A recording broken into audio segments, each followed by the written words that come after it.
Ladies and gentlemen, we've been hearing for the past 2 days that the opening of the new TLDs is the biggest change to the Internet's domain naming system since .com was created 26 years ago. That had an effect comparable to the Industrial Revolution. It absolutely transformed the way that we live. Will the latest change also have such a transformative effect? The answer to that question depends, at least in part, on where you think the system of domain names itself is heading. Could it be eclipsed by the latest stage in the digital revolution, namely the rise of the apps? The great prophet from Wired magazine, Chris Anderson, recently predicted nothing less than the death of the web. He predicted the decline of the browser through the move from the wide open web to the semi-closed platforms that use the internet for transport and signify, in his view, a shift from search to get. Open versus closed. Never did that debate seem more pertinent than now. And it has very significant implications, of course, for the domain name space. That's the topic that we want to address in this final panel of the conference. And we have a fantastic group of experts we're going to be calling up here to the stage to do so in just a minute. But we start out with an input from Tim Schumacher, and I hope that he is here with us already since we're a bit early, but there he is indeed. Very pleased to see you, Tim. Tim is the CEO of Sedo Holding. He and his partners founded Sedo in 1999 when they realized that the web was lacking a domain marketplace. He served as CEO of Sedo's U.S. subsidiary, and in 2009 he was appointed to head the holding company, which owns Sedo GmbH and all other Sedo branches. So we're really interested to hear from Tim Schumacher on where he stands in the great debate, apps versus the web.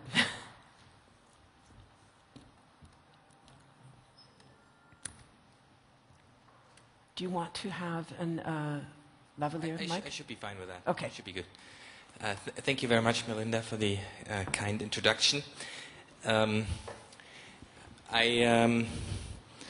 hope this the topic I'm going to present to you now is news to everyone. I did give a bit of a glimpse yesterday in the session when we looked about the question of the secondary market and how prices will change with the new TLDs. Because for me, this is, as Melinda said very well, this is the overarching question. Will domains actually matter in a world of apps, or will it be the death of domains? And that fight has actually been quite a prominent fight since last year. There was this, the Wired article you mentioned was one of the key ones. There was also a very good article I could recommend on Scientific American by Tim Berners-Lee, the founder of the web. He obviously takes the other position. He kind of takes more my position, and probably your position as well, being in the domain industry of being in favor for the open web versus the more kind of Web 2.0 wired style, basically saying, you know, this is all part of yesterday. And I think that is a battle which is going on this year in particular, and we hopefully see where it's going to go. And the big question to me, as I said, is what is the role of domain names in navigation overall? Because I think we're looking at the topic too narrowly. If we just look at new TLDs versus old TLDs, that's certainly going to be a topic, but I think the bigger fight is actually going to be fought in this area. And I brought some, to start off, I brought some illustrating pictures I'd like to show. This is from a commercial in Japan. And the Asians have long had somewhat of a ambiguous feeling towards domains because IDNs haven't existed for a very long time. So basically, they always had to use Western characters, which is almost a disruption in the media usage if you have a keyboard which has Asian characters and then you have to switch over. And so, and obviously it's just not natural to use it. for Germans or French, for example, it's just a little bit odd, or it was a little bit odd for many years to say, okay, you know, there is no U, but there is an UI, and for the French, you know, the accent is missing. That's not such a big deal, but I think in Asian countries it was different. And so it's something we see frequently in Asia, where, and this is an advertising, this is not a search screenshot, this is an advertising on a public billboard by insurance company AXA, and they say, navigate to us through search. We might laugh at that and say, okay, well, this is somewhat of an Asian speciality, but it's actually becoming more and more prominent in another form in Europe and other Western countries as well, namely the topic of brand bidding. This is a simple screenshot of Google, as you all know it. The UK brand Interflora. I just picked that one because it was part of a big dispute on brand bidding, which is something which still is fought in the courts all across Europe. And the key thing is essentially that someone is building up a brand, in this case Interflora, and then someone else searches for it, and obviously Google makes some money. And that case is very real, and it almost personally bothers me. I had a case a couple of weeks ago. I was in a hotel telling the concierge, asking him, because my computer, I think, was already shut down, I asked him, can you check me into the flight, and please go on lufthansa.de. And what did he do? He typed in Lufthansa in Google, clicked on the first advertising, because obviously Lufthansa advertises for its own term. Poor Lufthansa, which is probably much less profitable than Google, or which certainly is much less profitable than Google as a business model, probably had to pay 20 or 30 cents for that click, which is kind of odd given that I just wanted to get to that site. And that dilemma pretty much, to me, abolishes the entire dilemma of navigation. Is who owns navigation? Is it the company actually owning the navigation, or is it someone else, some third party who has built some walled garden, some closed system around it? Something which we see more and more is Facebook advertising, of using Facebook URLs. And those are two prominent examples, both big brands. One is from Portugal, which I took in my vacation. This is right outside Cologne, our office. It's a beer advertising of one of Germany's biggest beer brands. And they didn't even bother putting the domain name there. They just put in facebook.com. And what surprises me is that those are actually two big brands which are doing that. And obviously what their marketing strategists think about this is pretty clear. They think, wow, it's cool, you know, Facebook, the new generation, the beer for the fresh generation. The beer sucks, by the way, at least my personal opinion. But yeah, so they think, the marketing strategists say, okay, you know, this is cool. So we hook onto the cool Facebook brand. Now, I'm not a complete marketing expert, but I have my own thoughts on that. And there's a really good book I've just read last week, a book called Biology by Martin Lindström. It's someone doing research with MRT, so with brain detection and neuroradiologists methods of looking at how the brain reacts to certain brand things, and he had one interesting thing which I clipped out and thought, you know, I'm going to use that whenever that comes up. And he says if there are two brands, and that has been proven by his studies, which is, I really encourage you to read that book. It's a really good book on branding. He said if there are two brands and one is really strong and the other one is kind of weaker, then the whole energy of people focuses on that one important brand. And in this case, what sticks in the URL is probably Facebook more than the other thing, which, and again, I can't prove that, but I would say it's actually less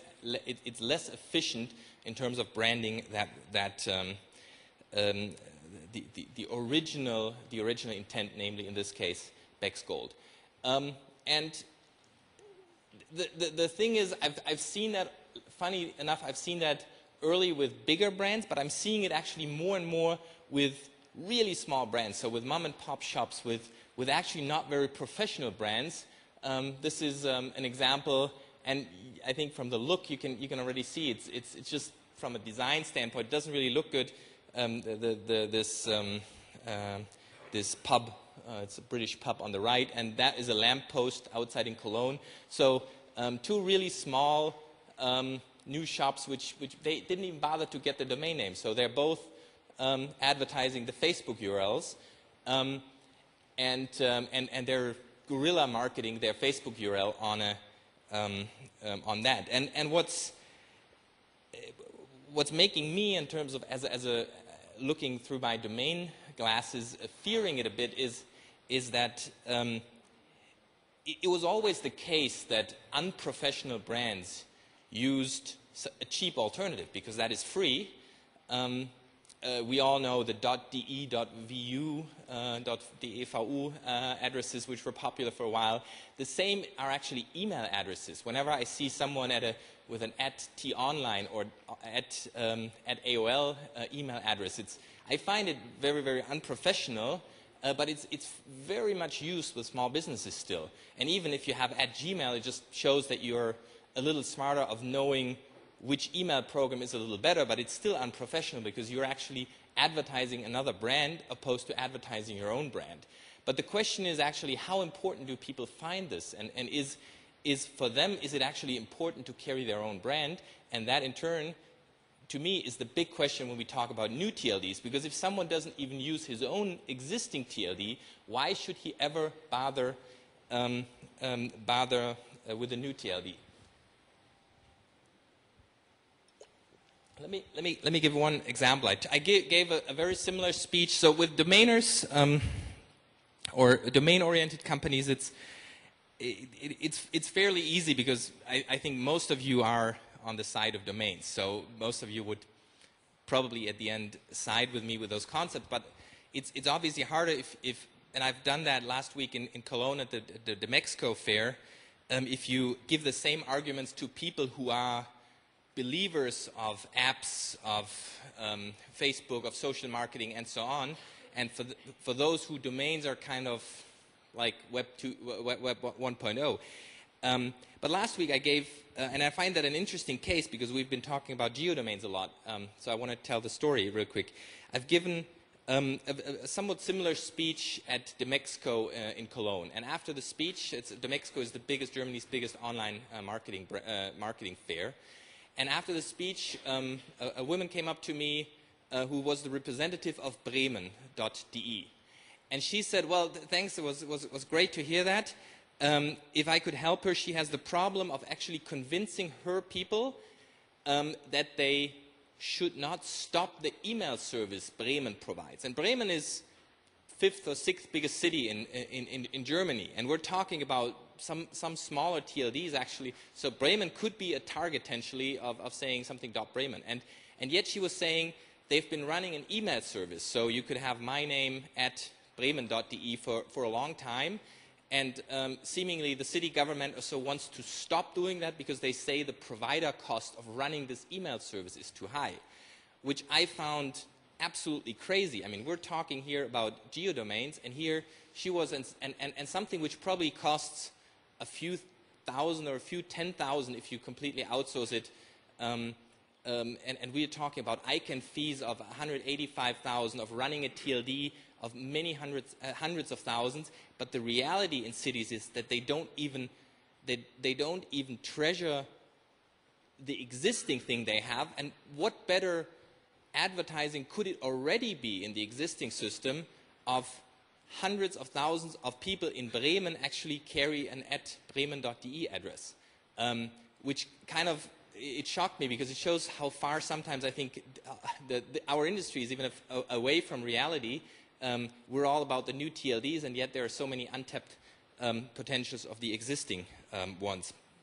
Now, moving it away even one step further, and the search and the Facebook examples, they are still on top of the domain name system. So for search engine optimization, domains are important. We see the domain in the search. Here we at least have the same concept of domains, but if we take it one step further, we get into the whole question of mobile.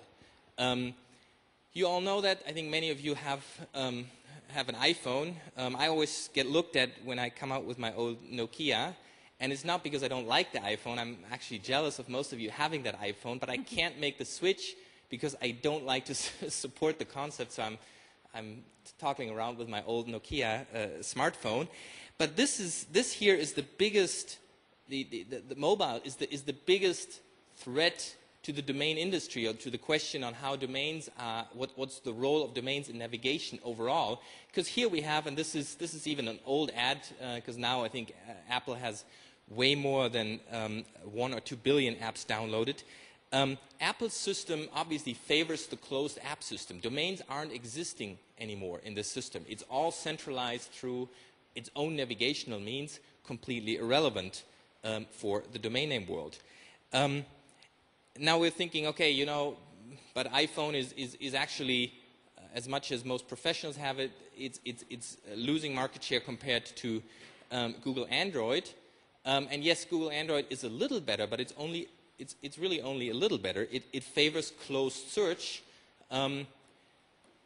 basically meaning search is still closed. Google talks a lot about open and does obviously many good things for consumers, but when it comes to their core castle, search, where they make all the money, it's closed as nothing else. It's absolutely closed. And all the initiatives Google does around it are actually, they're meant, and I read that in an article a while ago, I don't know where it came from, but someone said all of Google's initiatives, whether it's social, whether it's mobile, and many others, they're actually just to build a big fence around their actual core castle. Those aren't meant originally as businesses for themselves, but they are feeders into the big engine which does search, which does display ads, and so on. And so the author of this, and again I don't remember who it was, but he went on saying, okay, it's something where we have to keep in mind they don't want to make money with those businesses. It's not their origin, but they want to tie it into what makes money, which makes it even more dangerous as competitors. And for those of you who have an Android phone, you can feel that. Search is embedded into everything there. And again, the domain is fairly irrelevant. It's still a bit relevant. That's why I think it's still a little better than the app. But it all is circled around Google's internal system.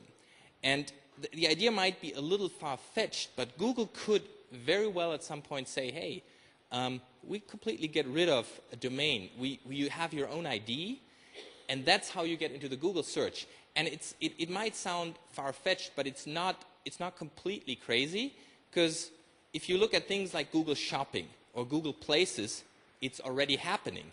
If you want to get things into the Google Shopping engine, then you have to upload things there.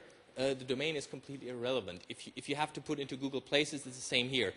And that concept with the concept of universal search, so universal search being Google displaying places, videos, shopping, and so on, at the expense of the original organic results, that concept is getting actually more and more traction, with the domain actually losing in relevance. So basically the question is, well, where does this lead us to, and what problems will companies have with it?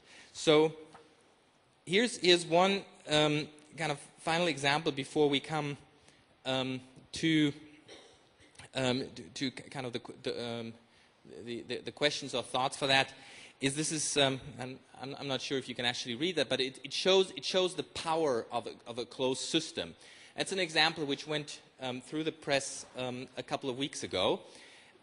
It's someone who has built an app and called this app Lokai with an I in the end.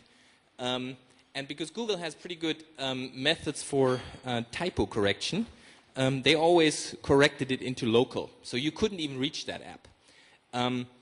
And I don't know if they fixed it yet, but it shows that in the end, opposed to a domain system where the domain owner makes that call, someone else makes that call. And that's where kind of we get to the core of closed versus open systems. Closed systems have all those disadvantages. So a closed system can force another company out. So they are selective, they're prohibitive. They can obviously say, I don't accept a certain application, for example. And in the Apple example, we all know that Apple is extremely selective with whom they want and who not, which leads to complete lines of business being left out.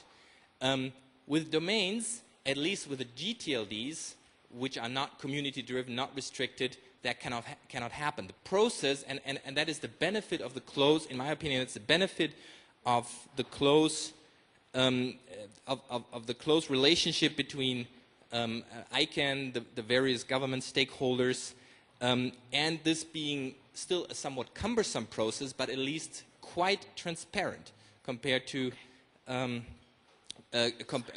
companies like Apple or Google, who can simply make their own decisions without asking anyone. And that leads to an openness in terms of that process. But there's one biggest thought or biggest problem of closed system, which I'm actually going to get in a second. Closed system, and I think that it kind of brings me to the core of those dangers. Closed systems are by definition, and that's, I think, as much as we might not like it, it's the way, I guess, capitalism works. Those closed systems are always profit-oriented, and they will maximize their profit once the initial phase of growth is has passed. So we've seen that obviously with many times over. We've seen that with operating system, with Microsoft Windows. We've seen that with Google. We've been seeing that with the mobile operating system. So in the end, what will happen is that those systems will use mechanisms of actually maximizing their revenue through auction means, pricing means, whatever. And there's the simple equivalent would be if Verisign, with their granted monopoly of .com, if Verisign would be allowed to do their own pricing, we all know what would happen. They would say, well, Google.com, I don't know, $1 billion, or I don't know, $100 million. And Apple.com is $50 million, whatever. So they would find some pricing mechanism, which would be fairly easy, but it would depend on the strength of the use of the actual domain name. And companies like Google and Apple, as much as I'm a little bashing them here in this presentation, they've obviously made their way by delivering and executing well on certain products, which just depending on a $6 domain name, just like anyone else here. And what would happen is that those things would be priced in, which cannot happen with a domain system. But those things happen in those closed systems, and for that reason, I'm basically, and that's kind of my key point in the end, is I'm obviously a big fan of open systems versus closed systems. And the key questions. The key questions and kind of also the points I brought to that debate before I turn back over to Melinda is basically, are we as an industry able to demonstrate the superiority of the open domain concept? Because as much as we all might agree, we're fighting pretty big companies which have their own vested interest of making sure that people like or that people prefer usability and easiness, which all those systems definitely are, compared to the open systems. And open systems, that's the big downside, are sometimes simply more complicated. Then the second question is, how can we, again as an industry, provide real value to the end users? So as easy and as usable as some of the closed systems unarguably are, because those systems are very usable. We need to make sure that we make systems in terms of navigation which are as easy and provide as much value to the end user. And really, I think we need to make a difference in terms of what do we provide for the end user compared to do we just make a business model. Because I think it's fairly easy to make a business model out of a registry if you're not completely screwing it up, but making something which makes a change to the internet and actually provides value to the end user, that is the hard challenge. And the third question is, how can we spread the word so that people know, so the outside people, the end users buying it, they know they would get locked in by using closed, non-navigational based system, and thereby basically supporting and encouraging their decision for an open system compared to a closed system. Thank you.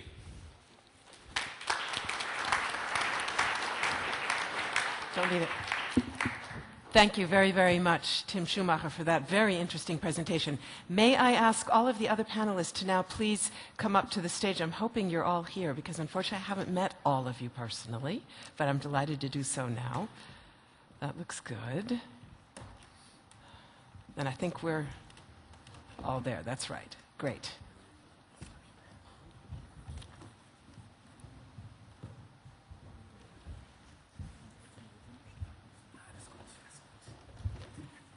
So, joining Tim up here on the stage to discuss this fascinating versus question, we have, directly on my left, Frank Kemper. He is the Deputy Editor-in-Chief of the bi-monthly magazine Internet World Business. It is a B2B online marketing magazine which covers digital advertising and e-commerce. Welcome to you. I think that'll go on shortly. Then we have Tim, whom you've already met, and next to him we have Michael Heller, who is a founding member and senior partner of the law firm SHSG, focusing on criminal law, internet policy development, and data protection. He counsels clients from the internet industry as registries, registrars, and potential applicants for new GTLDs. He's also on the board of directors of Affilius Limited, and he's been involved in the ICANN policy process for the past decade. So welcome to Michael Heller. And next to him, I'm just going to go over here and read your badge, is Manfred Kohlen, whom I had been told was not going to be with us. So I'm just going to run down and get the biography, which I glad you could make it.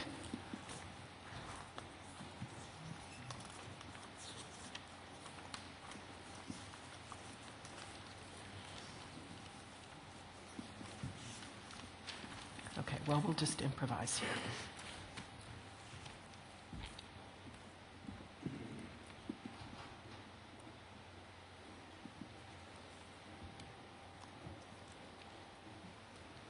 Manfred, I'm trying to find you in this book. I'm going to let you, if you would...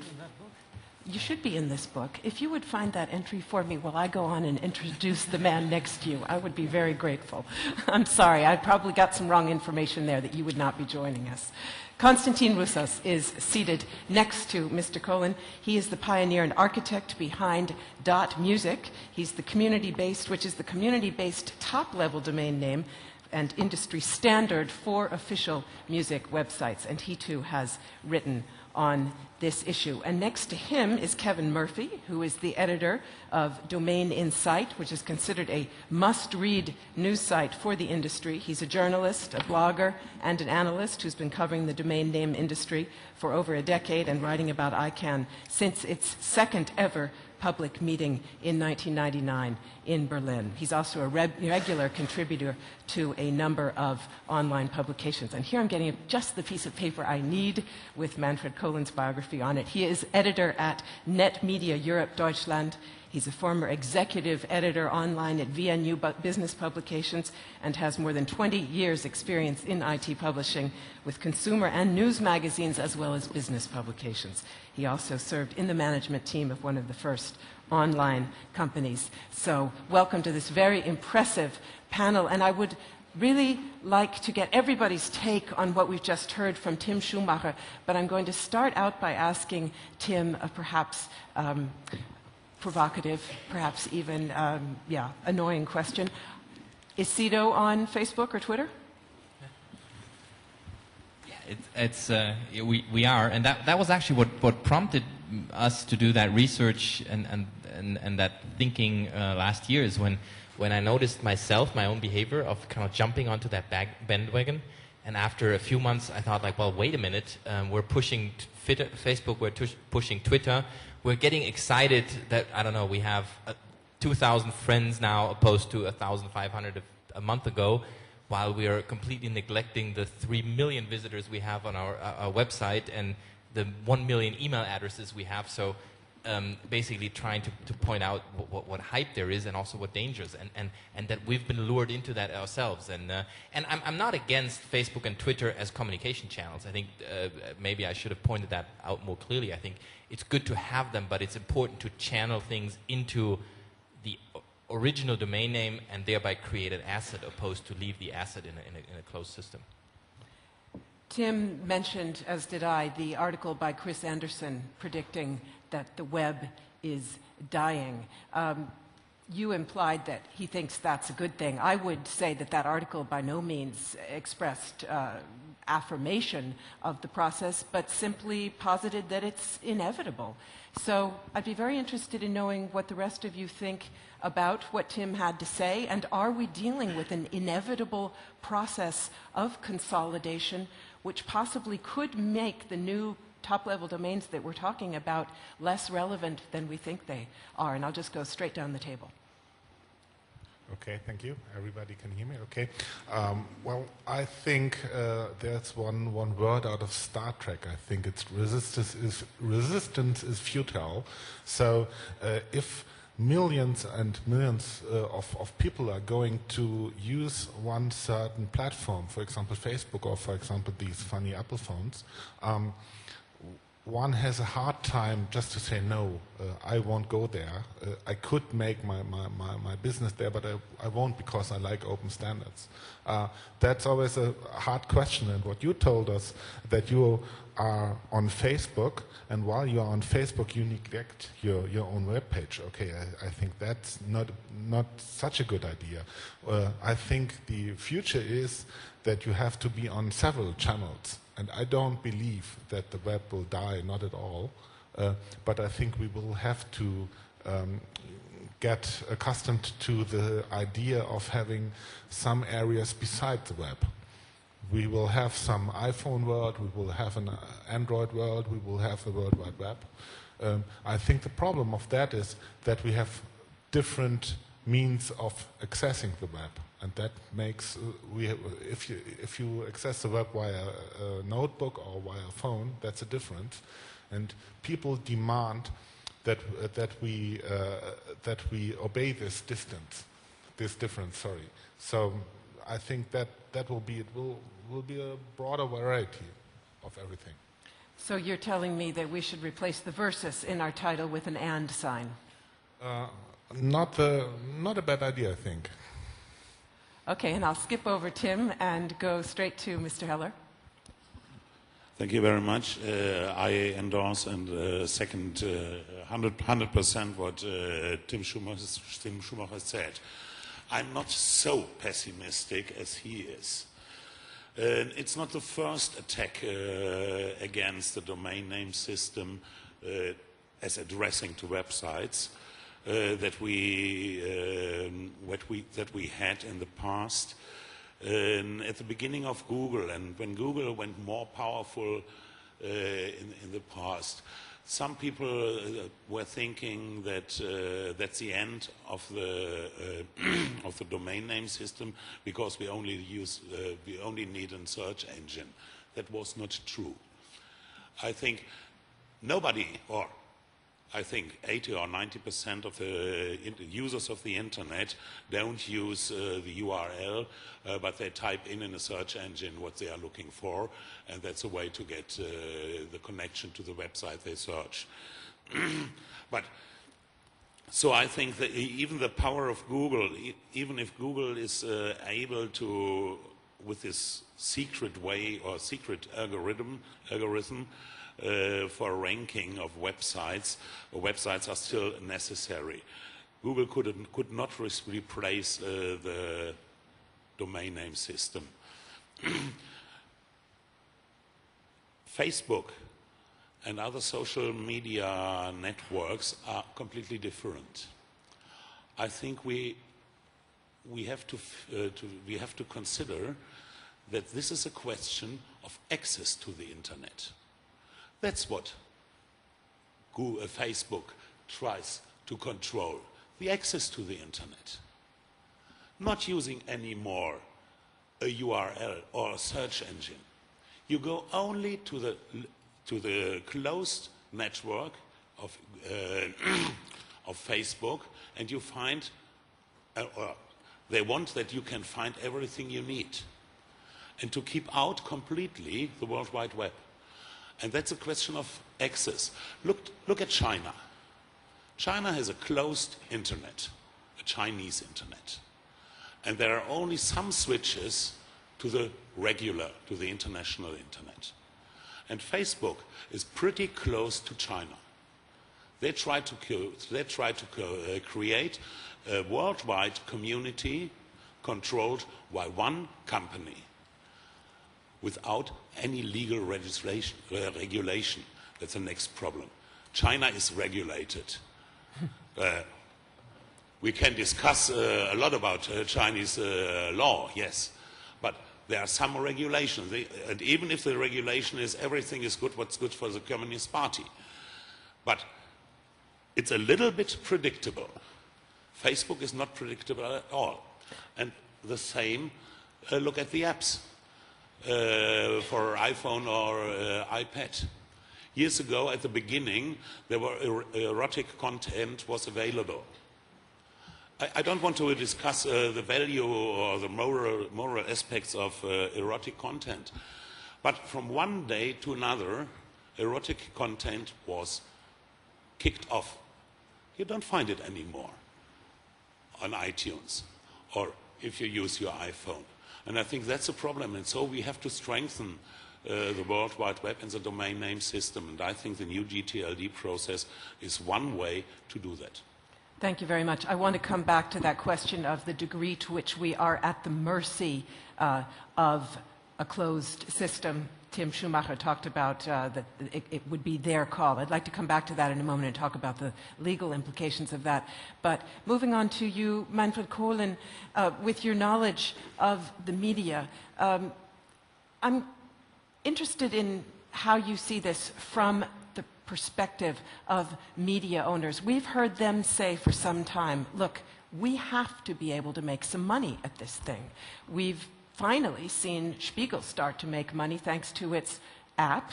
The process of inevitability that Chris Anderson was describing has something to do with that, doesn't it?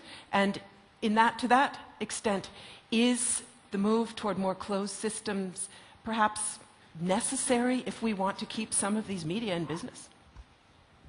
You have to have some closed systems when you want to offer your own content and control that.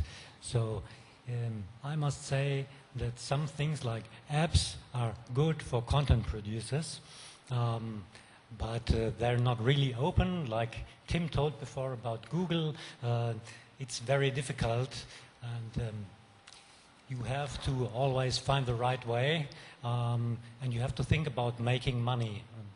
Sometimes apps are more able to make more money, and sometimes you can do more secure business with domains like software as a service. If you only have that as an app, it always runs about the same servers, but maybe the customer cannot control that. So it's also about customer control. So are you coming down on the side of either or and? Sorry, I didn't understand. Would you come down on the side of either or? It's a battle joined between the apps on the one hand and the open domain name system on the other, or is it a both? I think you have to have both. I think the open domain name system is very important, and we need it. But for making money for some companies, I think we need some closed systems. Constantine Roussos, what was your take on what you heard from Tim Schumacher? Right. In terms of, I actually wrote an article when Chris Anderson wrote The Web is Dead. I wrote an article, The Web is Not Dead. And Tim Berners-Lee, I don't agree with him in many points. Actually, I think he's been against the new TLD program. I know he was against .mobi and some introductions of other extensions. One thing that wasn't mentioned is, in the end, it's about control. So domains is about control, i.e. it is restricted. If you buy a domain name, you're the registrant, you own it. So apps, you know, when you look at successful companies, I'll break down Facebook for you and I'll break down Google. This is what Google does. I'm going to make the money, right? I'm going to make the money through search engine, traffic, and advertising, right? And that's what I do, and through AdSense. In other words, ad affiliates. So people that have websites, we can add a little ad and we share the advertising revenue. So they start with, this is what we're good at, and then we'll just add Gmail. We'll try and throw these other things, Google Waves, Google Buzz, you know, let's do, you know, Android, which is kind of a free thing. And by the way, I think Android does allow erotic content. So they're a bit more open than Apple. And then you have Facebook. Let's start with free. Let's do free, let's do free, let's do free. But what are we going to do? We're going to track everyone's movements, because in the end, the advertisers are going to pay. That's our model. So instead of starting with an actual business model, Facebook started with no business model. Let's do free. And now I believe they're going to run in a lot of trouble with, first of all, privacy, because they've saturated the market now. They've maximized their number. And now they're like, okay, we need to monetize. Let's bring in you know, Netflix. Let's bring in Hulu. Let's bring Spotify in. Let's bring all these services in. It's exactly what MySpace did as well. So let's bring all these apps in. Not just Zynga, who for me were like the big innovators of Facebook, making a lot of money on that. And it's kind of hard when you're starting free and then you become commercial. You're starting to get into people's privacy. And I think this whole domain discussion, it's not apps versus domains. It's apps and domains. When you look at the successful companies, they leverage all of those. Search engine optimization, I think Tim was talking about universal search. You're talking about how do I rank high in the organic search results? How do I get into these conversations on the social media? How do I get my pictures optimized for Google Images? How do I talk to the Billboard magazine to get into Google News? How do I, there's so many things going on.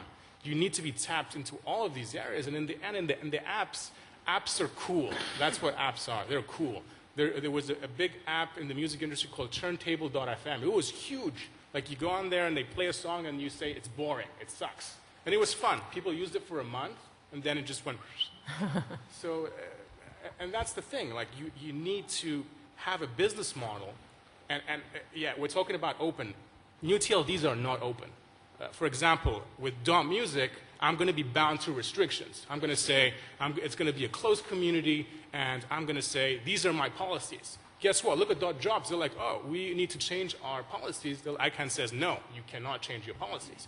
So it's not really that open. Like, we're bound to certain policies that we need to do, but we need to, that's why it's really important to get, like, your policies with your TLD down, and what you're going to do. What's your value? What are you going to do? And if you're going to integrate with an app, that would be phenomenal. If you can create an app that would complement, again, we're talking about complementers. So what Amazon did great was, hey, I'm going to bring affiliates to sell my products. And then they said, how about put everyone's store on Amazon and we get a pie, a piece of the pie. So we need to look at it as more, this is not A versus B, it's like A and B plus there's a C. So that's the way that I see it. I think the conversation should be about how to actually use apps to the advantage of new TLDs. And I know Tina Dam was talking about, she went to a meeting in India, and she was talking about the apps that would help IDNs. So let's say, you know, and in the end, an app is, you're restricted to the device. So unless we get a device that's ubiquitous, that works for everyone, that would be amazing. But until then, the web is really important. Let's come back to that in just a second, because I want to do a second round focusing on the role of TLDs and where they come down in this battle, if we even see it as that. Kevin Murphy, your thoughts on what you've heard so far? I guess I don't have a lot to add, but I think we could probably have a similar discussion 5 years ago about MySpace and possibly 10, 12 years ago about AOL. People tend not to use closed systems, and those closed systems go away. It was John Gilmore said the internet treats censorship as damage and roots around it. I think that kind of principle might apply when it comes to Facebook. It's just a website. You don't have to use it. I don't use it. A lot of my friends, I use it occasionally. I logged in last week and I found all of my friends saying, what have they done to my Facebook profile? I'm not using it ever again. If Facebook keeps making changes like they have been recently, you know, they could go the way of MySpace. It's still there, but are they really relevant? Is there an epic battle going on between open and closed? Or are we hyping? Yeah, there might be a bit of hype here. It makes an interesting argument. I find the idea of advertising Facebook.com URLs fascinating. I saw one at the weekend, primetime television in the UK on Saturday night. It was for a Warner Brothers movie called Crazy Stupid Love, and the URL was facebook.com/crazy-stupid-love-UK. And I find it baffling why anybody would want to advertise such a convoluted URL. You've just spent how many hundreds of thousands of pounds to advertise that to 10 million people. When you visit that URL, it actually takes the hyphens out, bounces you to a different URL on Facebook. And if you actually search for Crazy Stupid Love, you find the Facebook URL isn't even on the front page of Google. So I'm not quite sure how effective it is as a navigation aid, but it certainly seems like they want to associate themselves with the Facebook brand for some reason. So that takes us back to one of the questions that Tim Schumacher had posed, which was, how do we make things easier, more usable? What works best for the user? We've talked about TLDs from many different perspectives here, but perhaps one of the points that we haven't discussed so much is, how do the users see it? I think many young people would say, hey, it's easiest if everybody's just on Facebook. First of all, I don't believe the story that young people or people everywhere will limit their internet usage only to the Facebook page. I give you a small example for that. We have, as far as I know, we have around 20 million people in Germany using Facebook. We have about 4 million motorbikes in Germany. And if you look in Facebook after suitable content for motorbikes in Germany, it's close to nothing. You can forget about that. Riding motorbike is quite a convenient hobby in Germany, and you don't find anything about that, well, close to anything about that in Facebook. You find huges of pages, of forums, of everything for every kind of motorbike. If you buy a Kawasaki, something like that, you find a forum for Kawasaki, something like that, with an URL telling Kawasaki, something like that. So this is perfectly established, and if Facebook tries to put that out of competition and take the place of these forums, of these huge masses of content, they have a long, long way to go. I don't see that. They won't succeed in that. Tim Schumacher, I see that Michael has a microphone, but can I just grab Tim Schumacher and bring him in here briefly beforehand? How would you answer your own question, and what role do the new TLDs play in that? Will they perhaps, could they be so intuitive, so easy to use that, in fact, they wedge open the web a bit more? Absolutely. I think they can have a good impact. I mean, I think Chris made a good point earlier when he corrected me and said that the icon process is not that open. I think he's right. I meant it's still open compared to Facebook and Google secret sauce. But he is right, and I think icon would be well advised of letting kind of the free market forces flow a little easier and say, for example, okay, .music can do whatever they like, and they should come up with something really innovative. Because I think that this is really, at the end, if that's going to be the key success factor. If we do something which the users will really like, which is, as he said, nicely tied into other things they do, then I think we can get domains back into a new relevance. And the new GTLD program can be good for that. I think if we just continue with, okay, let's do the same process with strict policies, then there'll be hundreds of names which will be as successful as the names launched in the last 10 years, which were all somewhat successful business models, some more than others, but none really made a dent in the hegemony of .com or .de. And I think that's going to be the crucial question. Will we be able to come up with something really innovative? Michael, you had that microphone right. Thank you. I attended the session before in the meeting room B, and it was very interesting what Elmar Knipp said there. I'm not a technician, I'm a lawyer, I may use my iPhone and my computer, but that's all. And he said to me that the DNS is not only to addressing websites and the email exchange service, but there are 48 other resources unused at the moment. Maybe that's an idea for the internet industry, for the top-level domains and the whole industry. Maybe we can use these. I'm not a technician, maybe you know it a little bit better than I do, but maybe that's a way to use it. And other question, I think as I'm a lawyer, when we compare the legal background of Facebook and we compare the legal background of a TLD, what you can do with your TLD, what's the registration regulation. You have to allow everybody nearly everybody in an open TLD, an unsponsored TLD. You have to allow everybody to register a domain name. In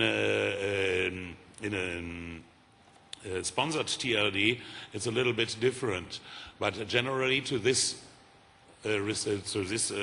smaller public, you have to accept every registration. You have no control about the content. It's impossible, and it's not allowed to control the content as a registry. Facebook is allowed to do everything. They can kick you off. They can switch off. I wrote down an example. Imagine that vegetarians take over Facebook, and they do not allow anything more what's close to meat, cooking meat, wearing leather, or whatever you can imagine. There's no way to oppose against this. They can do it. But they will not do it, because they will lose their business within 2 weeks, maybe 3 weeks. I think that's, let's keep a little bit realistic. I'm sitting here on a panel with people who are making their money with domains, and I see that. But let's be a little bit realistic. If Mark Zuckerberg would be such a stupid fool, he never would have been succeeded with building up Facebook. So some things they make right, I think. Look at the apps on iPhone, iPad. Erotic content is not anymore allowed. It's an industry of billions of dollars a year revenue, and it's not allowed anymore. He kicked off this part of the business. I think he will hold that up until HTML5 comes around, and until competitors like, for example, Android comes around. And then if he sees that there's lots of business going elsewhere, then I think Apple will move. That's the one side. Are Facebook and Apple necessarily only on the bad guy list? we could just as easily ask, are domains necessarily always on the good side? We heard Constantine Roussos remind us that many TLDs, of course, are going to be big brands. And in fact, in the article that you mentioned, you suggested that ICANN had spent an awful lot of time perfecting its protection for precisely that kind of actor, and perhaps neglecting crucial questions of openness that are becoming ever more pressing. Shall I? I want to ask a question to the crowd, and I think it goes down to the Facebook question and success. Show of hands, if there wasn't restricted TLDs, do you think Facebook would exist today or be a success? Does anyone think that they could have done it without restricted TLDs? Anyone say that they would be able to do it without restricted TLDs? So the reason why I'm asking this question is, the reason why Facebook is a success story is because of restrictive top-level domains. So what Zuckerberg got, and he understood, was top-level domains that are restricted. He looked at MySpace and said, okay, we're looking at MySpace. They've got all the musicians and the artists. All these musicians don't care about domain names, right? And they just show people myspace.com/band name, like what they're doing with Facebook now. That example that Kevin gave was crazy. But what they did, what Zuckerberg did, his genius was like, okay, I'm going to build a club. Again, you got to target your audience. Where do you find this audience? A club. I want to meet people from schools. And he said, how do I do this? How do I create this club of US students? There was only one way. So .edu is accredited US institutions can get a .edu address. So the genius of Zuckerberg was, I'm going to use .edu and force people to only register at Facebook by verifying their edu email address. So you have to be a student at a US accredited university. So that's what they did. He's like, I'm going to start slow. I'm going to be very niche, very targeted. So I'm a lawyer, for example, and this guy is a student. I'm like, I can't join Facebook. Why? Because he's a student and he has a .edu email address. And immediately .edu has relevance. Even people have never discussed this, but the reason why Facebook is a success story is because of .edu. They would not have surpassed MySpace because they would not find a legal way to verify, right? And I mean, they're going to get in trouble, and they started this whole beacon thing before, and now they're getting into more privacy issues. But I'm saying closed systems could be good. I'll give you another example. Apple is the other example. So Apple, if you want to get your music on Apple, you cannot go directly to Apple and say, hey, here's my music, put it on the iTunes store. You have to go through a digital aggregator. So there's a digital aggregator that gets your music and puts it on there. Why is this good for .music? I can say, hey, there's a restriction there. You can only get your music on iTunes if you fulfill the aggregator's requirements. So I go to the aggregators and I say, hey, you guys control you're the gatekeepers into iTunes. Let me work with you. You guys can be registrars, right? And I'm saying, I'm looking at this system on ICANN, and I'm looking at it, I'm like, okay, I need to convince GoDaddy to put me above .com, because that would be amazing. I was like, yeah, get back to reality, that's not going to happen. And you have a few hundred TLDs like that, good luck being on the top of GoDaddy's list. So you got to start thinking, I don't want to say outside the box, but you need to look at your industry and say, hey, yeah, closed systems are good and bad, but the real question is, how do you approach the ones with a closed system and give them value? Like for them, for the aggregators, they'd be like, hey, join our service and you can get a .music domain. How brilliant is that? All the associations, hey, a member benefit. You're a member of ASCAP or BMI or the Grammys. Hey, you're a voting member. With your license, you can get a .music address. So immediately you create some kind of value. It's a closed system, and you're incorporating it in another closed system, which is actually an open system in the end. So it's this convergence and being a complementer. And I think the key is being a complementer, as opposed to like, this sucks, etc. Because saying this sucks for everything, I don't see dollar signs across the sucks. You know, it's like, how do we make this work, and how do we add value? So that's my perspective on that. We're here in territory that journalists love. It's called ambivalence. Kevin Murphy, how do you see it? Good and bad? On the .music issue, I guess my main worry about a closed system would be that it'd be kind of boring. If only the large, I'm not sure what your policies are, but if only the large music publishers were able to get the names, I think, you know, the kind of trendsetters No, it's open for everyone. It is. But what I'm saying is, today in our previous session, we're talking about someone was saying, I've got a daughter and she plays guitar. Could she get adult music? And I was like, but she doesn't have music content. People want to see music content. The way that artists make money, or publishers or writers, is through music content, through ticketing, through merchandising. There's certain things that people expect when they go to a music website. Or even if you're a legal attorney, they expect you to be pitching your services. So what I'm saying is, yeah, sometimes it's good to say no. I'm open to saying no, if, you know, because they're not adding value to the network. So yeah, if you're a real band, you should have music, right? I mean, you should have music if you're a musician, and you'd want it to go out there. And most people that aren't serious would get a MySpace profile or a Facebook profile. If you want to own something, again, I think domains is restricted as well because it's ownership. Like, you own your name, you're not going to lose it. So another example, MySpace, we've got about 4.3 million friends, right? But it's kind of a ghost town now. Like, a lot of people left. What happened to that? So you have to collect emails, do all these other things in order to get to the next network, but you have to use your website as the tool to collect the emails, because you know MySpace or Facebook is not going to tell you or tell Lady Gaga or Coke, hey, you've got 20 million likes on here and here are their emails. It's like Ticketmaster. You go to a concert, let's say a Bon Jovi concert. Bon Jovi's not going to ask for the email list of the customers that bought a ticket on Ticketmaster. Right? They're not. And that's kind of you just got to find a way to get those emails. Pass your microphone on to the man to the left, please. He's frowning, and I'd like to know why.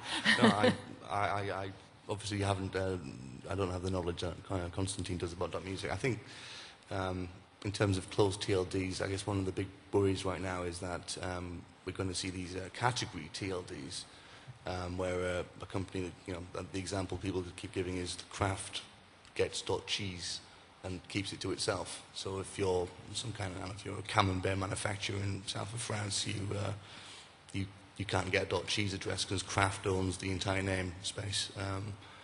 I mean, I don't know why you'd want a .cheese address, but just say you did it was really successful. But I mean, it goes for any category really. I mean, if you know, if WordPress.com manages to get .blog, for example, you know, Google might feel disenfranchised. I think that's probably the major worry right now about closed TLDs, is the ability to kind of lock down an entire industry at the TLD level.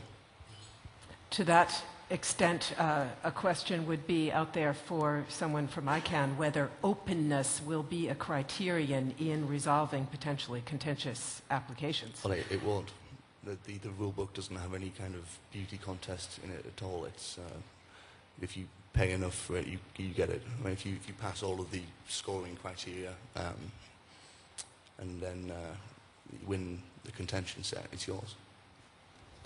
Manfred Kohlen, we were talking a moment ago about the degree to which people who decide to put all their eggs in the basket of Facebook or Twitter find themselves at the mercy of a behemoth which can then dictate conditions as it wishes. And we heard two different points of view on that. I'd love to get your opinion. Well, my view is that we need some constricted systems, closed systems, to keep control about some things. Like some bigger companies need control over their things, because many cyber criminals would use non-restricted services to get some people into some bad websites. And if you have your own TLD, you can control it. Even if the ICANN rules say they have to be open, somehow they also look about that everything is legal and works. So you have control about your own generic TLD. So I think we need some control, we need some closed systems, not open it up to everyone.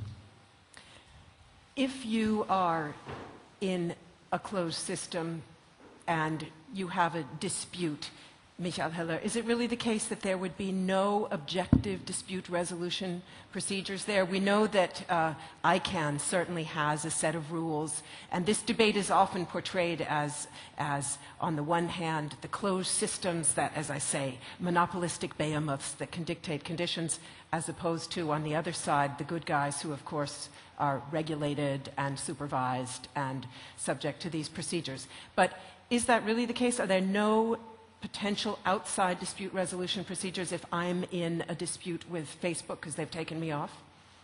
Yes. Yes, of course you can sue Facebook at a normal court in America and maybe as well in Europe because Facebook in Europe is based with a small office in Ireland. You can see very easily what happens if you want your data collected by Facebook following the European Data Protection Guideline. You have to send an email with a copy of your passport or your driver's license or whatever to Facebook and to ask them to send you all the data they have registered about you. But that's not all. It's too easy. You have as well to submit the legal base of your apply, of your request. That's a European paragraph 12 or article 12 of the Data Protection Guideline. You have to mention that this law. That's ridiculous. That shows that they don't want or that they keep all the data as a secret. They don't want to publish it, not only publish it, they don't want to send it to you, they want to hide what they know about you. And so you can, if they don't react within 40 days, of course you can sue them. But the small consumer will sue Facebook. Who has the money? That's a problem. You can go to the data protection officer we have in Germany. Each state we have, there's a data protection officer, and we have a federal data protection officer. You can go to them and to ask them for help. And normal-wise, they help you. And if there's a lot of complaints, they get aware of a problem, or when they get aware of a problem, they try to resolve the problem. Yes, but as an individual, you want to sue, where you want to sue Facebook? In Ireland, in Germany, in the US, in California? It's a simple question, but it's very important where you sue somebody and who has the money to do that. And so they are playing more or less in an unregulated field, and that's the advantage, I think, of the more or less regulated DNS system, the domain name system, the predictability, for example. You know what happens if there is a change, and you are right to change ICANN bylaws, or the registrar or registry agreement is extremely difficult. And mostly it's absolutely useless to ask for. But if there's a new process, or if there's a change in the registry agreement, there's a public consultation process. Everybody can say whatever he wants to this process, and everybody can follow this process and can try to get influence. You have to work for that, yes, and it's a volunteer work, yes. And that's a big advantage of the domain name system. And I am so happy that ICANN decided now to open the space for new TLDs because more competition in the market. And as I'm a director of Affiliates, I'm interested in .info and in the growth of .info and in the revenue we do with .info. But from my personal perspective, more competition makes the internet more stronger, and that's good for all of us, even if we lose some niche in the market. Tim Schumacher, I'd be interested in getting your point of view on some of what you've heard. Frank Kemper said earlier, well, yes, they're at the mercy of these behemoths, but in fact, Facebook de facto cannot really exercise its power without any limits. What's your thought on that? And what's your thought on the point of view we've heard from several people, it's not about either or, it's an and? Yeah, well, I mean, first of all, I think sometimes there's some, and I find that even on this panel, there's a bit of confusion sometimes between the DNS as the technical backbone, and I found it interesting what you said, Michael, with the 48 methods. I didn't even know that myself. I know like 4 or 5, but it's 1 hour ago, I learned that. I got to find that. But that's like the IP system. Of course, that will stay behind things. But the other thing is the question of how do we reach the consumer? So the DNS is the navigational system, and that is what I think is at stake. Because obviously, if DNS works, then hosting and ISPs, nothing will change for them. But I mean, we're in the domain industry here. We create a good which has a value, whether you're a registrar, you're a registry, or a secondary market provider like us. You create a value which is only valuable because there aren't enough of those goods. And that's obviously the question is, well, how is the DNS as the navigational system? And what I also find is that I think especially in Germany, we sometimes tend to neglect the commercial aspects compared to the data protection and the exclusionary aspects of, okay, the Apple example of adult content, yes or no, or the vegetarian example. I mean, that was drastic, so I think it's easy to argue against it, but I think there are multiple examples. Facebook, for example, routinely shoots down news sites or Facebook sites which provide some kind of hack into their system on a like legal basis. So, for example, someone made up a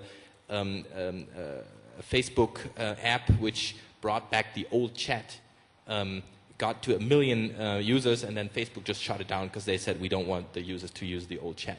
And there are tons of those examples where you can say it's not like as drastic as the vegetarian example, but I think those are examples where there's a lot of black and white in those things, and especially with the data protection stuff, I think the rest of the world doesn't necessarily always agree with the German position here. But what I find the key issue is again the commercial perspective of who in the end profits in the global economy from the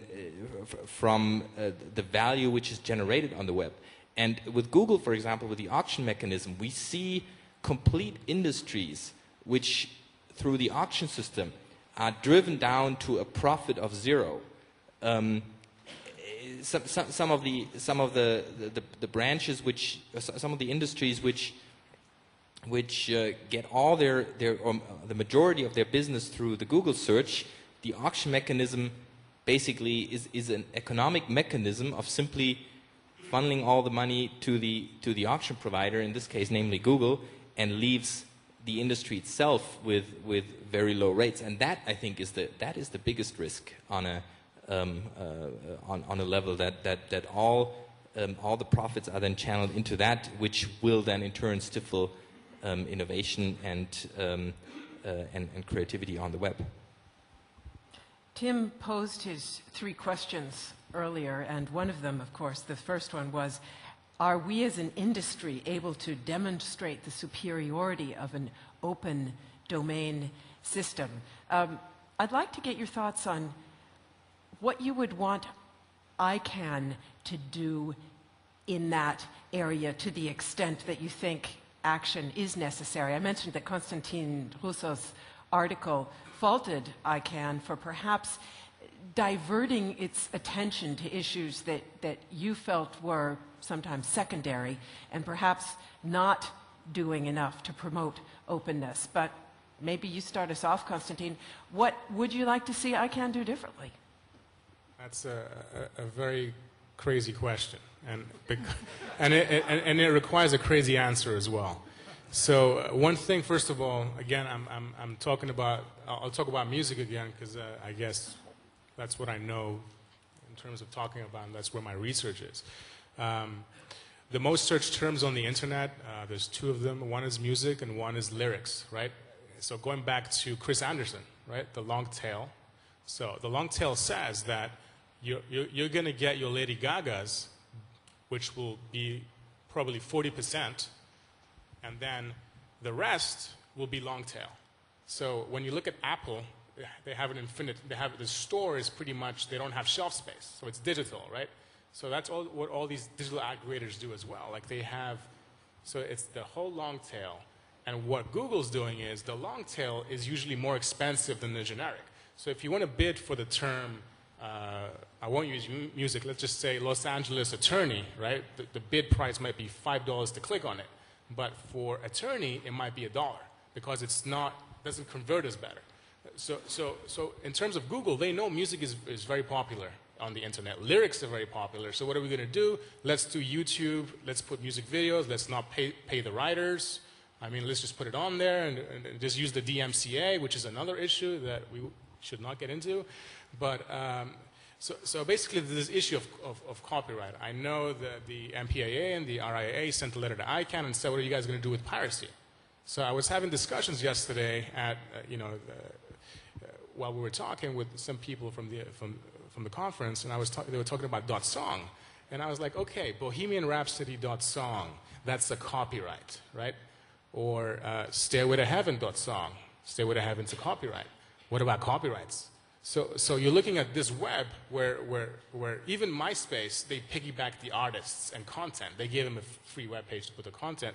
Same with Google. They're piggybacking artists big time, and that's why they know this, and that's the whole point of YouTube. And then the label said, okay, we want our closed system within YouTube. So there's a closed system within a closed system, and they called it Vivo. So if you're going to listen to a big artist on YouTube, you're going to see this little logo that says Vivo. It's because the labels are feeding their ads in that infrastructure as well. So there's a lot of things going on. So I think it's all case-by-case scenario, and that's my answer. That's why it's a bit crazy. It is a case-by-case scenario, and if you do truly want innovation in the music space with a .music, or in the movie space for a .movie, then you have to work with these industries because they have the content. And yeah, people work full-time making a living as musicians, and they want to get paid. So if you're talking about copyrights and all these other issues, even phishing, like I got phished on Twitter like last week. I have one of my accounts, I had 120,000 followers, gone, right? Gone. Some guy phished it, took it, and then he was advertising its service, right? Within my Twitter handle. And I was like, okay, how do I get it back? And I was like, oh, it took me so long to get all these people. Now, how do I get my Twitter back? I don't own Twitter. What do I do? So I got to send an email to Twitter, say, this is what happened, verify my address, this guy changed my address, how do I get it back? So it's the same issue with Facebook that you were talking about earlier. I was like, what happens? It's a closed system, we're at their mercy, but have your website, do whatever you want to do, make sure you're covered in all sections, and as in the music industry, they say a 360 model. So basically, get all the things done in a whole circle. And for ICANN, I think it's a case-by-case scenario. And I don't want to throw any oil in the fire about this unlimited TLDs, but I don't think the evaluators will know enough information about that specific industry to make a smart decision in regards to. Again, you're talking about the beauty contest. I think there should be a bit of a beauty contest because you're talking about other people's industries and other people's, even though it's a generic term, we can talk about, that's another topic, but I do think it's a case-by-case scenario, and that's why it's crazy. Sounds like it might be a plea for batching and evaluation committees with some very special knowledge. But let's move on. I don't want ICANN redoing this. I don't want ICANN sitting down and redoing this whole process because if it's a case-by-case scenario, it'll probably take us 100 years to get it done. Okay, let's move on. Just get a few more thoughts on an answer to Tim Schumacher's question about what can we do to possibly wedge open the web into more openness. What are possible tools for that process to the extent that we agree that it's a good thing? Kevin Murphy? I'm not sure there's anything I can do more about openness. I mean, anybody right now can show up to an ICANN meeting if they can afford it, or participate online if they if they have the mental agility to get to grips with its procedures. I think for the TLD market, if we want to see Facebook URLs being replaced by domain names, when then we're going to need something cool. I think a .movie might be a good idea. Crazy stupid love .movie would be a better thing to see on an ad than a Facebook, even if it redirected to a Facebook URL. I think depends what comes out of the system. If we get some really interesting applications, things that appeal to the younger demographic, then perhaps that will help domains become fashionable again. But I think it's really down to the innovators and not necessarily the policymakers. Any other thoughts up here on the panel? Yeah, Frank Kemper, please. Well, there are two questions. One thing is what can the domain industry do? And the other thing is what can the ICANN do? And the first thing is I want to see very good, bright business ideas. I don't want to have 500 new top TLDs. I don't like the idea, When I want to know something about Chanel, I just dot in Chanel.com will be okay, and it's okay. And so I don't have anything to do with 500 more TLDs. But if, let's say, BMW comes to the idea, I give every new car I have its own domain, domain.bmw. That might be a bright idea, and I want to see so many bright ideas which convince the people. That's the thing the industry has to do. Another thing ICANN has to do, from my personal point of view, ICANN should not stand in the way. If my memory serves me right, Marcus, you can help me. The first proposal for .eu was in 1996. When was EU launched? 2005? 2006. So 10 years after. How long did Mr. Facebook need to launch his system? 4 years? 3 years? They are incredibly slow. They are too slow for the pace of the internet. And that's my main problem with ICANN. Excuse me to contradict a little bit to this example. You're right. We have two snails in the .eu process. The European Commission on the one hand, and on the other hand, ICANN. And the combination of those was a potential of the problem. But it's not only ICANN's problem. It was not only ICANN's problem. But I think ICANN should be more flexible regarding existing domain name, existing TLDs, to adopt their business model if the business model does not work as expected. For example, look to .name. It was a big hype in 2001, and what has happened at the end, I know it pretty well because .info was launched at the same time, and we have about 7 million domain names, and .name, I think less than 1 million. I don't know exactly. So flexibility on ICANN's side, if a business model does not work properly, I think is necessary to protect the TLDs, the existing TLDs. What the industry can do, thank you very much for the example of BMW. This is one of the extensions or the new services for especially the automotive industry may use. Give to each customer, not a website, that's pretty simple, but put on in the DNS the number of the car, not the target, the number of the chassis. And it's detectable around the world where the car is at the moment. With strong regulations for data protection, excuse me, Tim, again, with strong regulations for data protection as in Germany or in the EU generally, BMW would not be able or is not allowed to misuse this information. But in case of theft or other criminal problems, that might be helpful. That might be an add-on.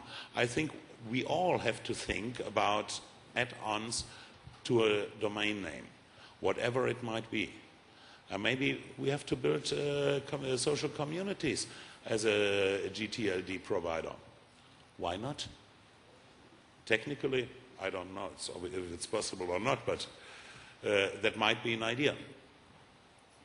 Thank you very much. So I'd like to go to the audience now, but I'd like to do so over the bridge of Tim's third question, which was, how do we spread the word that we're locked in?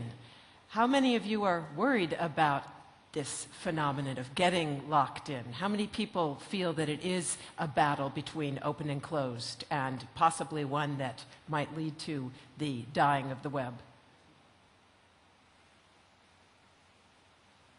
Okay, see some hands there. What questions do you have for our panelists? Who would like to pose a question? Hello. We hear a lot of... Would you just say who you are, please? Sorry. Sorry. I'm Moshe Fogel. I'm from Galcom in Israel. We are running a register in Israel, and we are having those questions almost every day. I was speaking actually on the same issue last week in Israel in a conference there. It's actually not a battle between Facebook and the domain names. It's actually, like everyone else said here, it's actually a battle between the open systems and the closed systems, or the closed garden, as we call it. I want to start with a comment and then with a question. One of the comments, we talked about closed systems like Google, for example, and Michael said about the features of DNS and everything connected together. One of the ways that Google authenticates someone who comes to open Google Apps is actually Google comes and tells that user, go put a .txt record, which is one of the answers to what you've asked to other features in the DNS. Put that code that we've given you into your DNS record in your domain name, put it, get it resolved, we will check it, and this is the way we authenticate you. So it's not just a battle between the open system and closed system, it's about one using the other. And now to my question. Going to open and closed system, I want to ask the panel a what-if question. What if Google applies for .google? And what if Google decides that they just add this TLD to the various internet services that are alternative to, let's say, the web hosting? You can get a Gmail account, you can get some apps in the Google. What if Google decides to just spread the .google free to anyone who applies to Google Apps? What do you think about that? I think Google will actually do that. I think this is exactly the same strategy which Facebook has, just on a first level TLD opposed to a second level TLD. So, Google has a history of doing things for free. There's a nice quote I heard a couple of days ago. Someone said, if the product is free, you are the product. Essentially, we can do whatever we like with your data. And that's, I think, a very likely case that something like that will happen. If not Google, then Facebook will do it, or Google will choose another name, .go, whatever, something like that. But you can sue them anyway. You can sue them anyway if they do this, if they close down too much, like the privacy laws, things like that. Even if it's a closed .google, but you can still sue them when they go against your privacy or things like.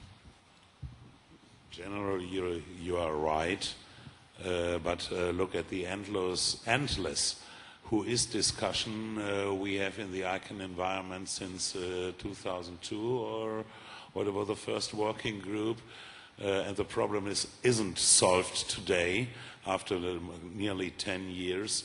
Of course, you can sue ICANN, and you can expect from your government that they will do something for your data protection, but in reality, nothing happens. You have to face it, even if it's good or bad. That's the reality. Frank Kemper, you had to have the microphone too? No? Okay. Other questions? Please, here in the middle.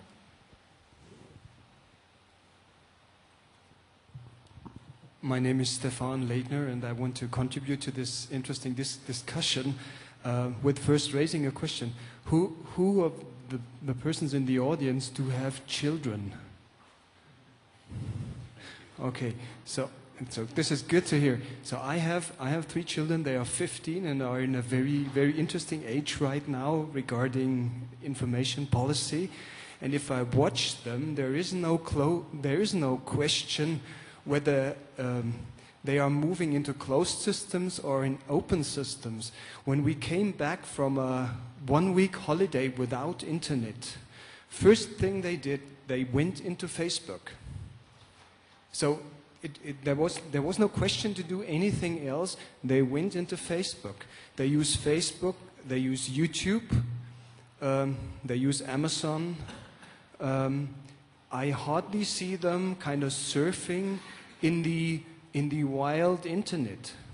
And it even went so far as one of my sons was supposed to inform his dentist that he could not come, and he did not know where to get the telephone number from. and my wife said to him, just look it up in the internet. This is what I would do.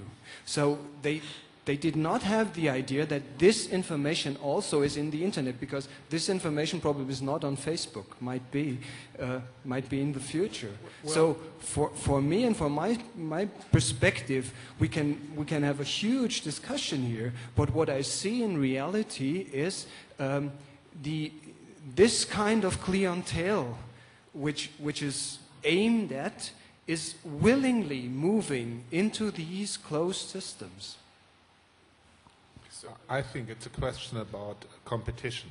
And Google, for example, would not have such an easy run in Germany if the competitors would not do such a lousy job.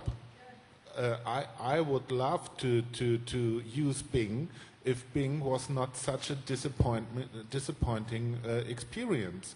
They still have standing the beta near their name, and it still is definitely beta, maybe alpha. And it's the same with Facebook. I think people have been in MySpace and now they are on Facebook. Why did they do that? Because they liked Facebook better. I don't believe that Facebook is the garden of evil. Currently, Facebook is the best garden, and maybe in 2 years we will have another garden. That's my belief. Constantine, you had a... I'd like to say, when MySpace came out, they were in partnership with Google. So if you search something in MySpace, I think it was a $2 billion deal that they did. So Google was actually in MySpace. Facebook, you look at Mark Zuckerberg, he's worth how much? $15 billion? That's based on a valuation, $200 million that Microsoft invested in Facebook. And by the way, Bing powers Facebook. So it's basically Facebook plus Bing against Google.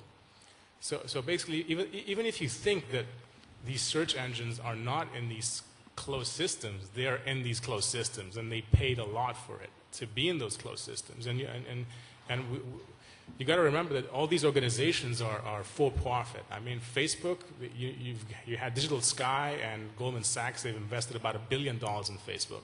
You had Microsoft investing in there, and then you look at Microsoft investing in Skype. So you're looking at a lot of these things, and there's like the 5 key players, like Google, Microsoft, Amazon, Facebook, and Apple. So there you have it. I mean, again, it's a world of monopolies, and once someone becomes relevant, they will gobble it up, and they're all will partner with them. So I think we're at their mercy. That's my opinion.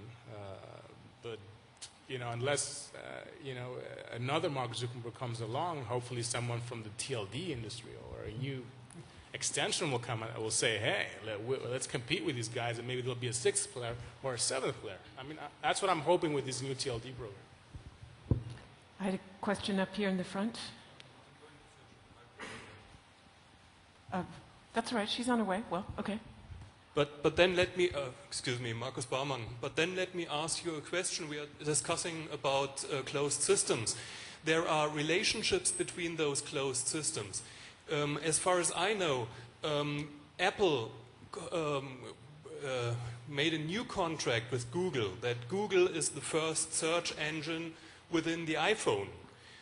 On the other hand, Google is planning to build something up like Facebook with Google+, which just started. There are multiple explanations like this, that all those closed systems have relation to each other. And as far as I heard, this is just a rumor, in the new iOS 5 from the iPhone, it is not only Twitter integrated, but Facebook too. There's another relationship.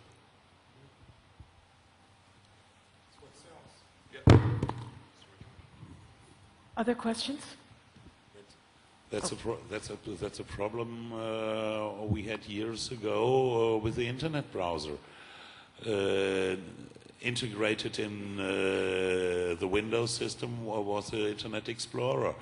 And as far as I remember, there was a lawsuit of Netscape, or I don't remember even the name of this thing, against Microsoft. And now the world is divided in Mozilla and Internet Explorer, as far as I can see. So the things are still moving. And cooperations, or cooperation does not mean forever a cooperation, so things are changing too. I'm not so pessimistic. Other questions? I would like to ask a question to Monica from Nicate. On the Domain Pulse a couple of months ago, there was a discussion about the same topic, more or less the same topic. And as far as I remember, there was a marketing guy of the FHM magazine. It's a men's magazine, not an adult magazine, but it doesn't matter if you like it or not. But they switched off their website. I have the website here, the German one. The .com is still operational. They switched it off, and there's a picture of the last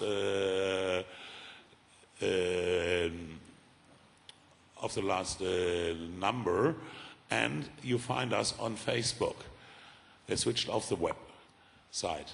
And the marketing managers said something to you, as far as I remember, that it was a big mistake, or... Yes, I mean, I was moderating this session at the Domain Pulse in February in Vienna, and I was very pleased to see that this discussion goes on here, maybe not exactly on the same topic. My topic was more or less Facebook versus domains, and now we have apps and domains, but still the arguments go the same way.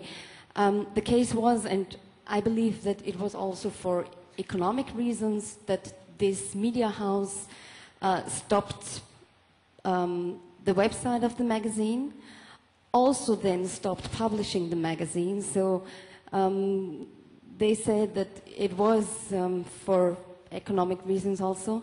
They seem to have bigger problems than not letting their website go. I think they are close to close down completely. If you have ever looked into one of these magazines, you know the reason. Well, obviously the target group is not interested enough. I don't know. No, but actually what they had was a fan page, and I don't remember exactly how many fans, but they actually succeeded in selling the rights on the magazine and the Facebook page to another media house, which tried to re-establish the magazine. I'm not sure if they succeeded or not, but the interesting thing was we had someone from a social media agency, and they clearly said it's not an either or, but it's always, everything has to be built around the own identity, the own website, the own domain, and all the other channels, and also I suppose apps and Facebook and everything should be targeted to promote the own identity and the own digital reputation on their own domain. Did I somehow answer your question? Yeah. Thank you. Thank you very much. I'm going to take that "it's not either or" as a motto to end this session, because the consensus that I got here from the panel, at any rate, is that in fact perhaps the title of our panel is a bit too polemic. It's not necessarily versus, it's not necessarily about the death of the web, at least not imminently. It is about both open and closed, but to the extent that we agree that open is a good thing, that maybe the new top-level domains can play a role, to the extent that they are innovative, to the extent that there is creativity, to the extent that they're usable and exciting for people old and young who are in the internet, that maybe they can help wedge open that space. That, at least, is what I take away from this discussion. Constantine, you want to have the last word? I just want to say one last thing that we haven't discussed here, which I think is really, really, really crucial. We didn't discuss HTML5. So we're looking at the programming that already existed on the web, which was primarily HTML that most people use. And I know Steve Jobs made a huge issue when he said, we're no longer going to accept Flash on our devices. And I'm really happy that they actually developed this HTML5, which could be, you know, I think it's an exciting technology that's a complementer for the web and the open web. And I think we need more people to develop that kind of technology for open systems, as opposed to, you know, the closed systems that people own. And I think through these developers, that it would be phenomenal to be complementers to the new TLD system. So HTML5, I'm hoping that there'll be something just as good or even better that would reduce bandwidth and create some kind of incentive to go on the web, because you're open. And again, like Apple is only in 23 countries, right, for iTunes at least. The web is open, right? And there is demand there, even consuming. I want to listen to, I want to watch a football game, American football game in Cyprus. Guess what? Cyprus is a small country, their own broadcast licensing, but hey, they could do this over the web, open, if they, you know, you need the technology to do it, and I think it's through the programming and also through the developers, and that's how Facebook and all these other guys did really well. They got the developers, and I think HTML5 is amazing, and I think there should be a discussion on HTML5 and how that is innovative and how that can complement new TLDs. And I think, you know, is it the W3C that, you know, Tim Berners-Lee and his group, they should be commended on that as well. So. We'll pick that up for the next discussion on this subject. Thank you very, very much. Thanks to all of you for a very thought-provoking exchange on either or and. I appreciate it, and I know the audience does as well. Warm round, please, for all of our panelists. I'm going to ask you to take your seats again, please, in the first row, so that we can invite up some support to do a wrap-up. Sebastian, I think you're returning for that. And is Jonathan Frakes here as well? Is he going to be part of that? Thank you very much.